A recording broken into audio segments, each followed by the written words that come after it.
Good evening friends, I am Dr. Nilesh Thorat and I welcome you in my biology classroom. So this is our first video and with this video we are starting an entire new series of lecture for upcoming 11th student. We are starting with a basic topic, that is cell, the unit of life. Serially this topic is the 8th chapter in the NCERT 11th standard textbook, but this is a very basic chapter, so we are starting our lecture series with this one. So let's briefly have an introduction about biology and reach up to our topic, that is cell. Student, if we consider whole of the universe, then in this universe Earth is the only planet which harbors both living and non-living things. And that's why NCERT start the chapter with a phrase saying, if you look around you will see both living and non-living things. So NCERT क्या बताती है? तो NCERT बताती है कि ये पूरी अर्थ के ऊपर हमारे पास दो टाइप की चीजें हैं, एक है लिविंग और दूसरी है non living. These non living things are mention as inanimate things by NCERT. इस चीज पे ध्यान देना. नॉन लिविंग चीजों के लिए एनसीईआरटी ने एक स्पेसिफिक टर्मिनोलॉजी यूज की है. एनसीईआरटी ने कहा है कि दे आर इनएनिमेट थिंग्स. और फिर एनसीईआरटी आपको एक क्वेश्चन पूछती है कि what is that thing which is there in the living, जो लिविंग के पास है और जो नॉन लिविंग के पास नहीं है, वो कौन सी चीज है? तो उसका आंसर, इस क्वेश्चन का आंसर यूनिफॉर्मली आता है, the structural and functional unit of all living system is cell. And that's how we get up to our topic, that is cell. So cell is the structural and functional unit of life. वो cell ही वो चीज है जो living system के पास है और नॉन लिविंग सिस्टम के पास नहीं है. Cell is a basic unit. Cell से बनी हुई सिस्टम लिविंग सिस्टम. तो कुछ स्टूडेंट ये भी पूछ लेंगे फिर कि सर नॉन लिविंग सिस्टम किस चीज से बनी है? नॉन लिविंग सेल सिस्टम की अगर हम बात करें तो हम ऐसा कंसीडर करते हैं कि non living system, these inanimate things are actually made up of a unit, atoms and molecules. और इन दो चीजों को पढ़ने के लिए we are having two separate subjects in NCERT, that is physics number 1 and number 2 chemistry. तो पूरी फिजिक्स और केमिस्ट्री में आप ये चीजें पढ़ते रहोगे, एटम्स, मॉलिक्यूल, उनका इंटरैक्शन, सब कुछ. लेकिन पूरी लिविंग सिस्टम को पढ़ने के लिए हमारा जो सब्जेक्ट है दैट इज बायोलॉजी. ये है हमारा सब्जेक्ट. हमें स्टडी करनी है लिविंग थिंग्स की. लेकिन बायोलॉजी समझना इतना भी मुश्किल नहीं है. मैं मानता हूं कि बायोलॉजी एक वास्ट सब्जेक्ट है और हमारे पास बहुत सारे टॉपिक्स हैं, लेकिन मैंने पहले भी कहा था स्टूडेंट्स कि अगर आप कंसेप्ट क्लियरिफिकेशन करोगे और रट्टा नहीं मारोगे तो आपका बायोलॉजी इजीली हो जाएगा और आपका स्कोर भी बढ़ जाएगा. लेकिन अगर हमको बायोलॉजी को अंडरस्टैंड करना है तो हमको बायोलॉजी की लैंग्वेज को सीखना पड़ेगा. ये बहुत सिंपल है. अगर हमको जर्मन लैंग्वेज को अंडरस्टैंड करना है तो हमको जर्मन सीखनी पड़ेगी. अगर हमको चाइनीज लैंग्वेज को अंडरस्टैंड करना है तो हमको चाइनीज सीखनी पड़ेगी. वैसे ही अगर हमको बायोलॉजी के कंसेप्ट अंडरस्टैंड करने हैं तो हमको बायोलॉजी की लैंग्वेज सीखनी पड़ेगी. तो सर बायोलॉजी की कौन सी लैंग्वेज होती है? सर हाँ, बायोलॉजी की अपनी एक लैंग्वेज होती है.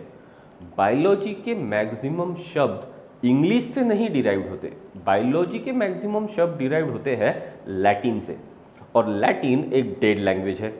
अब डेड लैंग्वेज होने की वजह से क्या होता है कि जो भी मीनिंग एक पर्टिकुलर शब्द का है वो फिक्स रहता है. यानी आपने एक शब्द का मीनिंग आपको पता चल गया. अब whenever you encounter that particular word in whole of the course of biology, that word will mean same. वो वर्ड का मीनिंग आपके लिए सेम रहेगा. For example, this biology word consists of two different words. Here, bio means living and logy means study. So these are the two Latin words, and by combining these two words, bio means living, logy means study. So combination is biology, that means study of living things. Let me give you another example.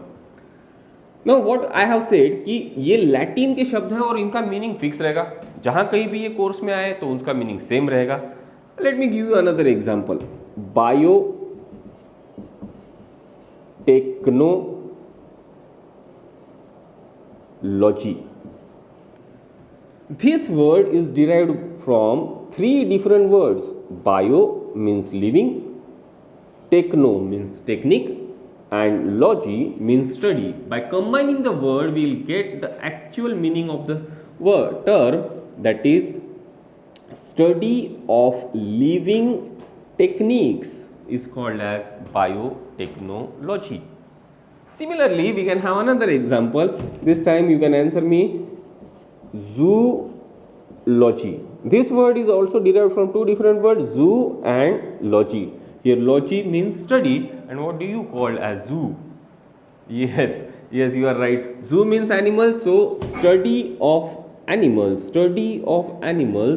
is zoology. So this is how we will progress in the course of biology. और ऐसे शब्द ध्यान में रखने से हमको biology सीखना बहुत ही आसान हो जाएगा और हमको कोई भी कंसेप्ट रट्टा मारने की जरूरत नहीं पड़ेगी. Coming back to the topic, हमने कहा कि लिविंग सिस्टम में जो basic structural and functional unit है वो है सेल. लेकिन इस चीज का मीनिंग क्या है? व्हाट इज एक्चुअली इम्प्लाइज कि स्ट्रक्चरल और फंक्शनल यूनिट है. स्ट्रक्चरल बोले तो पूरे उसकी जो स्ट्रक्चर है, जो भी लिविंग ऑर्गेनिज्म का स्ट्रक्चर है वो सेल से बना है. फॉर एग्जाम्पल, जैसे हमारे घर का स्ट्रक्चर ईंटों से बना है, वैसे ही लिविंग सिस्टम का स्ट्रक्चर जो है वो सेल से बना है. इतना तो समझ में आ गया, लेकिन फंक्शनल क्या है? पूरे सेंटेंस का मीनिंग ये है कि even if there is a single cell, it is capable for independent existence. ये मीनिंग है इस चीज का. स्ट्रक्चरल और फंक्शनल यूनिट का मीनिंग है कि if there is only a single cell, it is capable for independent existence. Independent existence. And वो अकेला सेल कैपेबल है for performing all essential function.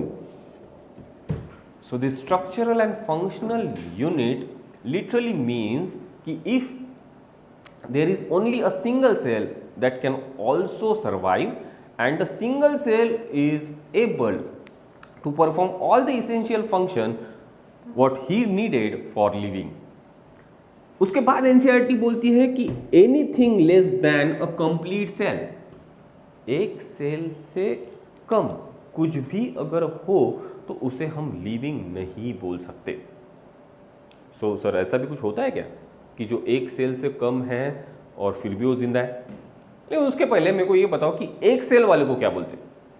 जो एक जिंदा सेल है उनको हम बोलते हैं यूनिसेल्युलर ऑर्गेनिजम्स.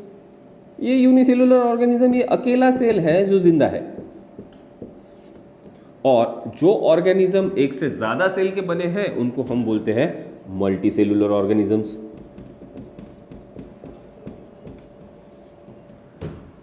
सो वापस से घूम के हम उस क्वेश्चन पे आते हैं कि सर ऐसा भी कुछ है क्या कि जो एक सेल से कम है लेकिन फिर भी जिंदा है?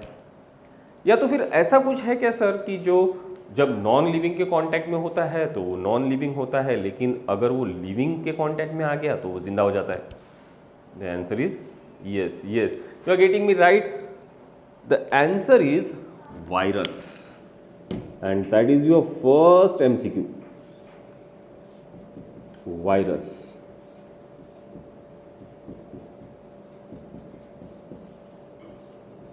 viruses are placed at the boundary of living and non-living.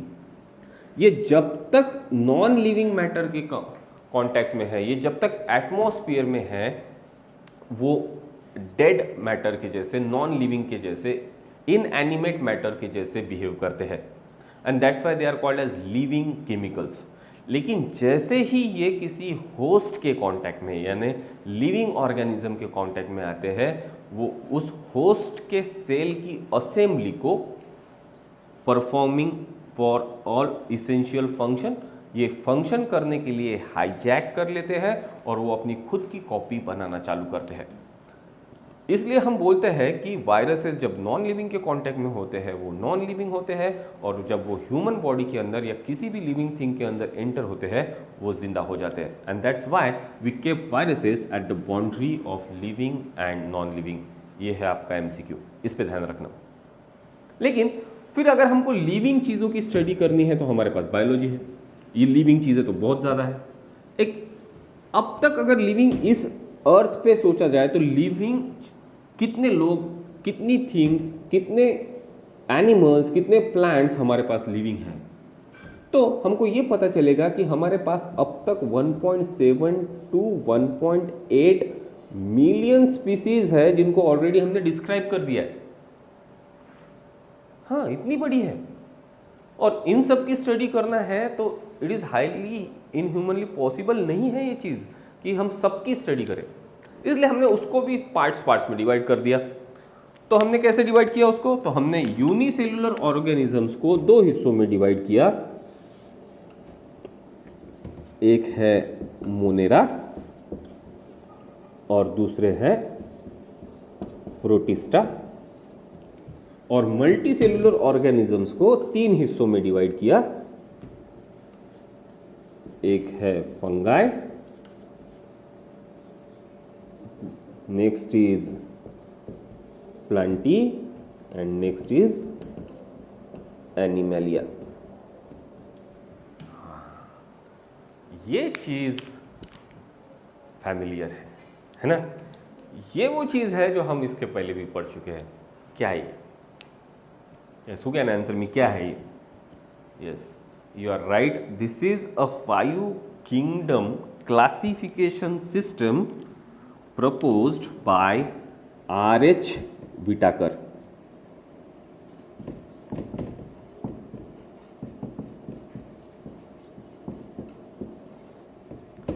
Five kingdom classification system. It is proposed by R.H. Whitaker in the year 1969.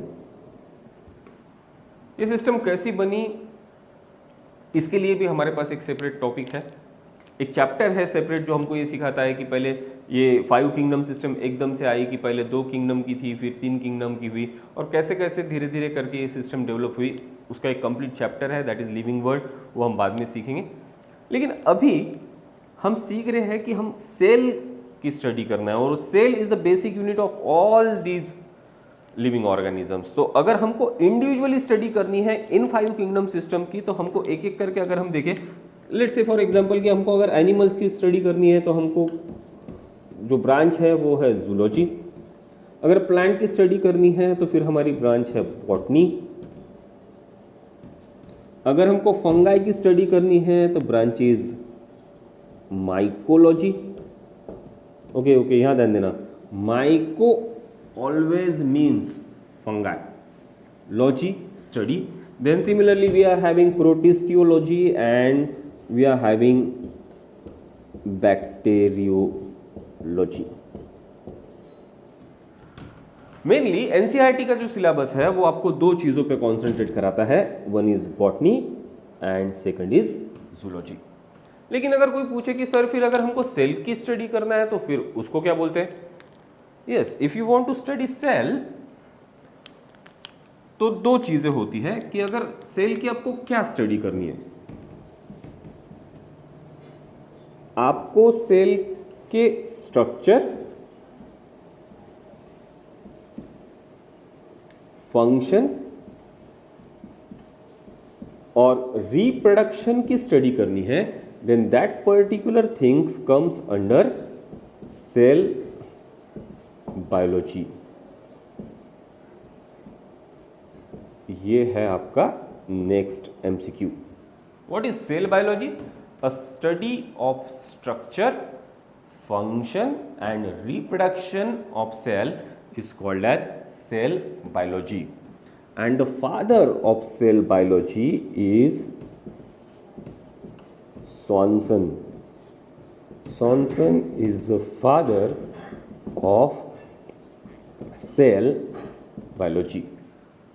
लेकिन अगर आपको सेल के कंपोनेंट्स की स्टडी करनी है,